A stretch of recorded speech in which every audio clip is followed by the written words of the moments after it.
Nicolas, faut-il redouter une hausse des prix du carburant et à quelle échéance? C'est un peu une des questions aussi ce matin, au 4e jour de cette guerre entre Israël et l'Iran, qui se voit déjà sur le prix du baril. Les prix qui se sont envolés vendredi, ça se calme un peu cette nuit, mais ça va encore monter? Alors ça peut monter très très très loin, le prix du baril de pétrole. Là, après les frappes, on a fait plus 13%, on est monté à 78 $.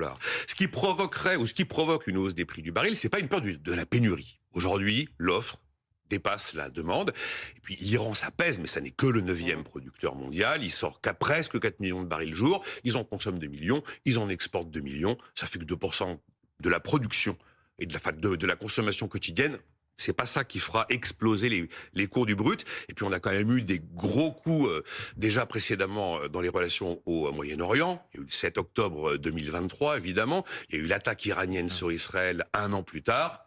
Bon, à chaque fois, on a eu une petite poussée de fièvre sur les prix du pétrole, mais ça a été de très courte durée et ça n'a pas eu de conséquences durables. Ok, mais qu'est-ce qui pourrait entraîner dans ces conditions une hausse forte et durable des cours du pétrole? Alors, très forte et très durable si, effectivement, l'Iran passe à l'acte et décide de bloquer le détroit d'Ormuz. C'est cette zone maritime de 55 km de large. C'est l'accès par le golfe Persique. Il y a 30% des exportations quotidiennes qui passent par là, un quart de la production de gaz naturel liquéfié.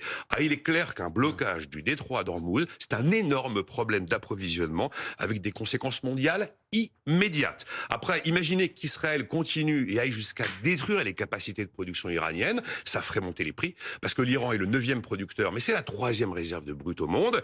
Et puis imaginez l'Iran dans un mouvement jusqu'au boutiste, qui décide de s'en prendre aux installations pétrolières irakiennes, aux installations pétrolières saoudiennes. Alors là, effectivement, on aura des conséquences lourdes sur le prix du baril. Bon, on disait 75 dollars là ce matin le baril. Il peut remonter quoi, au-delà de 100? Alors, au-delà de 100, sans problème, si ce que je viens de décrire se produit. JP Morgan a imaginé qu'un blocage du détroit d'Ormuz, ça nous conduirait paisiblement à 130 $ le baril. Maintenant, il faut regarder. On était à 60 $ à la fin du mois de mai. Là. Le consensus penche éventuellement pour 90 $ au moment de la driving season. C'est sont les grands trajets en voiture l'été chez les Américains, avec une stabilisation, si le conflit en reste là, autour de 80 $ le baril. Après, il est évident qu'une hausse durable des prix du pétrole, ça se voit à la pompe.